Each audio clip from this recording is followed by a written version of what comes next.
There's a muscle in your lower leg right now that you've probably never thought about once in your entire life. It's buried underneath the calf muscle you can actually see in the mirror, tucked in close to your shin bone. You can't flex it for show. You can't really feel it working on its own. But this overlooked little muscle has a trick up its sleeve that most doctors don't even bring up in a routine checkup. It can pull sugar out of your bloodstream without asking your pancreas for permission.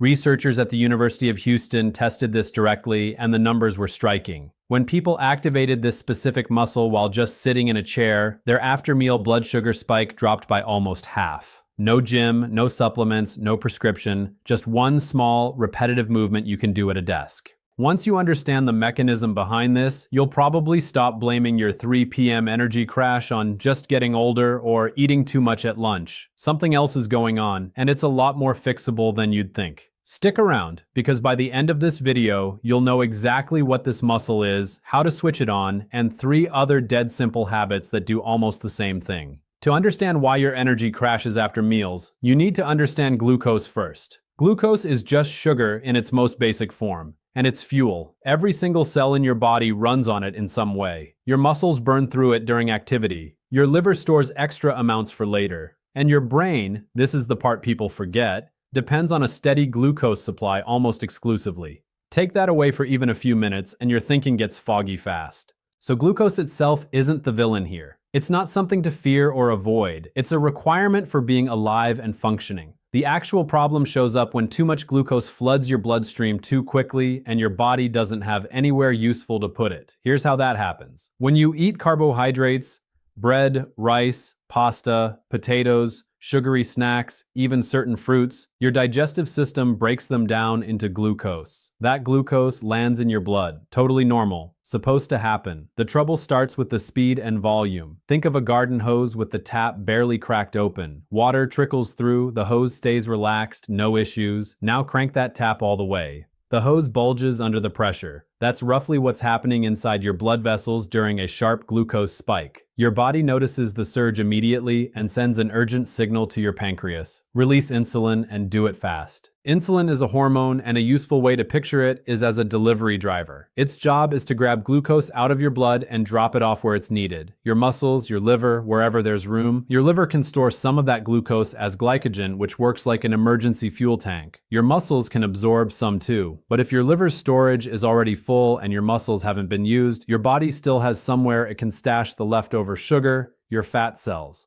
And once glucose gets packed away in fat storage, it's extremely difficult to pull back out. Meanwhile, your insulin has often done its job a little too aggressively. It clears out so much glucose that your blood sugar can dip below where it started before the meal. That dip is the crash, and that crash is exactly where the afternoon symptoms millions of people deal with every day come from. Your blood sugar falls quickly. Your brain, running almost entirely on glucose, treats this as an emergency and sounds the alarm. Suddenly you're tired. Your thoughts feel slow and heavy. Your eyelids feel like they weigh 10 pounds. And then comes that very specific craving, not just I'm a little hungry, but an urgent need for something sweet right now. This isn't a willpower problem. It isn't a character flaw. It's basic biology. Your brain is doing exactly what it evolved to do: protect itself from running out of fuel by demanding more of it immediately. Here's a scenario that shows up constantly in clinical practice. A woman in her mid-40s, let's call her Linda, works as an accountant. Sharp in the morning, no issues focusing. But every single afternoon, right around 3 p.m., her brain fogs over. She can't concentrate on the spreadsheet in front of her, so she walks to the vending machine and grabs a chocolate bar. For years, she told herself the same story. She just has a sweet tooth, she just lacks discipline. But that was never the real explanation. Her body was running the exact same biochemical loop every afternoon, like clockwork. The chocolate would spike her glucose back up temporarily, only to crash again a short while later. By 6 p.m., she felt completely drained, even on days when her actual workload was nothing unusual. She wasn't tired from work. She was tired from a blood sugar roller coaster that nobody had ever explained to her. And every loop on that roller coaster costs something. Every spike forces the pancreas to fire off another round of insulin. Do that day after day, year after year, and eventually a bill comes due. Your pancreas isn't a bottomless resource. It has a working capacity, and repeated excessive insulin release wears it down gradually. At first, it keeps up without effort. Over time, it slows. Eventually, your cells start to tune out the insulin signal altogether. This has a clinical name, insulin resistance. In plain terms, there's plenty of insulin floating around in your blood, but your cells have essentially stopped responding to it. The key still exists. The lock still exists. The lock has just gotten jammed. So your pancreas compensates by pumping out even more insulin to force the glucose through, working harder for a smaller and smaller payoff. What makes this tricky is that standard blood work can look completely normal for years while this is happening in the background. No diagnosis, no red flag on the lab report, but the fatigue is real. The stubborn belly fat is creeping in. The sugar cravings won't quit. And because nothing looks officially wrong, it never feels urgent enough to bring up with a doctor. Ironically, this exact stage, before anything shows up as abnormal on paper, is the easiest point to turn things around. Take another common scenario from primary care. A 52-year-old man comes in for back pain, nothing related to blood sugar on the surface. But during the conversation, he mentions that he's been hungry constantly for the past few years, even right after finishing a full meal. His doctor orders blood work. His fasting glucose comes back at the very top edge of the normal range. Not diabetes, not even officially pre-diabetic. But to an experienced clinician, that number tells a story. The pancreas is running close to its limit, and its reserve capacity is shrinking. Left unaddressed, this path is predictable. Insulin resistance slides into prediabetes.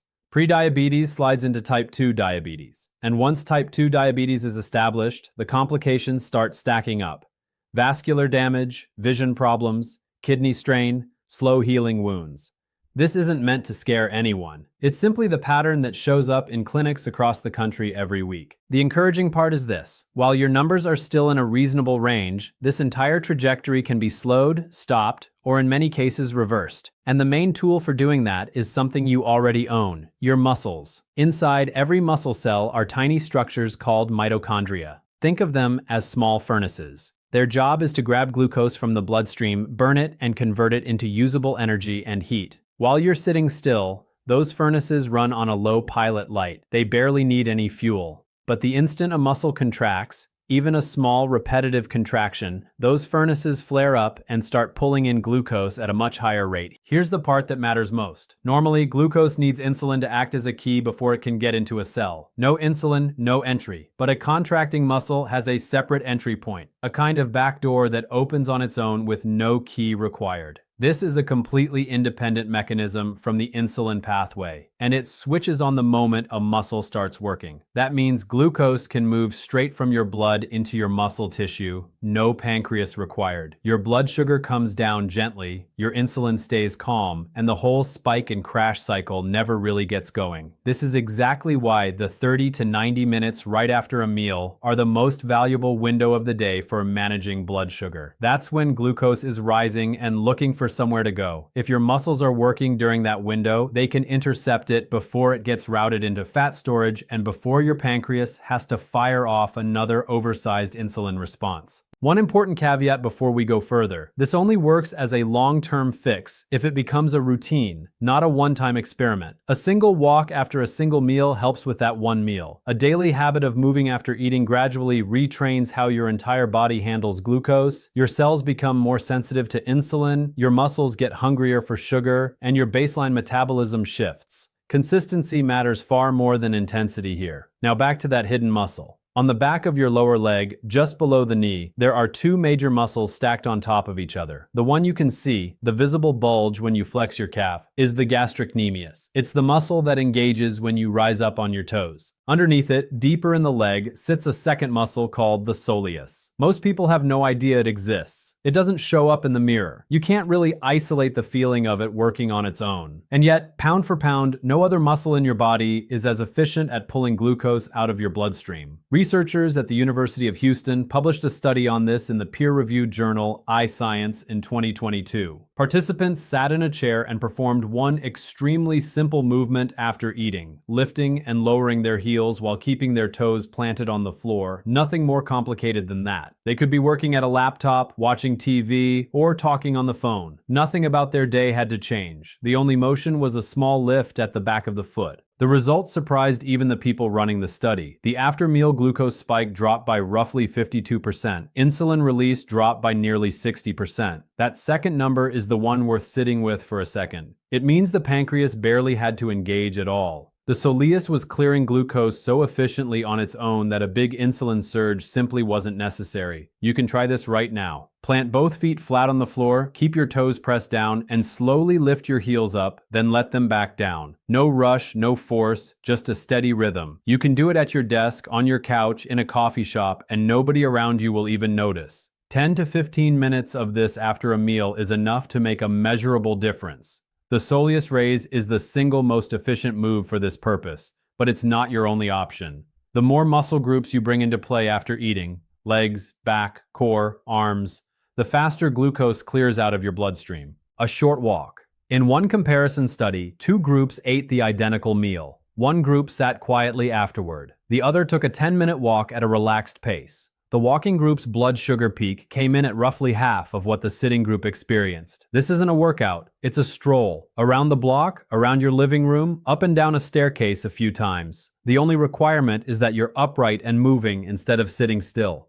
Bodyweight squats. These work even faster than walking because they engage some of the largest muscle groups in your body, your thighs and glutes. Bigger muscles pull glucose out of the blood at a higher rate per minute. The form is simple. Feet roughly shoulder width apart, toes pointed slightly outward. Lower yourself down as far as is comfortable. You don't need to go all the way to parallel. Keep your back straight, let your knees track in line with your toes, then push back up. 10 slow controlled reps is plenty. A handy trick, do your set while the kettle heats up for tea after dinner. That's roughly the right amount of time. Cleaning up after a meal. This is the most underrated option of all, mostly because people already do it, just at the wrong time. Doing it before eating or an hour later misses the window. The trick is to do it immediately after the meal, while glucose is actively climbing. Around 15 minutes of tidying up, washing dishes by hand, wiping counters, sweeping, provides roughly the same benefit as a 10-minute walk. You don't need extra motivation for this one, since you were probably going to do it anyway. What's appealing about all four of these tools is that none of them require restructuring your life.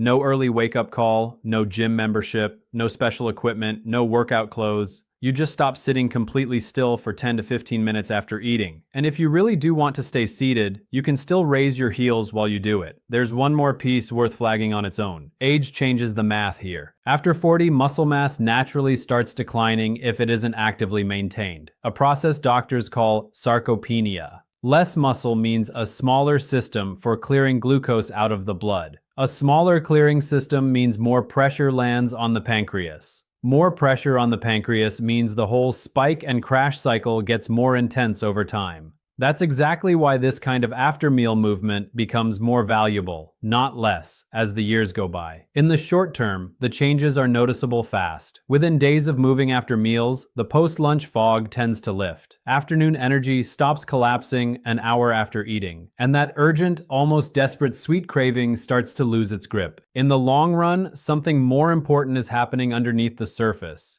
Every time your muscles handle glucose directly, your pancreas gets a break. String enough of those breaks together over months and years, and you've got the difference between staying metabolically healthy well into your 60s and 70s versus slowly drifting toward insulin resistance, prediabetes, and eventually type 2 diabetes. So here's the practical version of everything covered above. Pay attention to what you're doing in the first 15 to 20 minutes after a meal. That window matters more than most people realize. Try the seated heel raise today and see how it feels. Consider asking your doctor about your fasting glucose number at your next appointment, and if it seems warranted, ask about an A1C test as well, which reflects your average blood sugar over roughly the past 3 months. And if you're already taking medications or supplements for blood sugar management, that's a conversation for your doctor or provider, not something to decide based on a video. Take what's useful here, but run any changes past someone who actually knows your full medical picture first.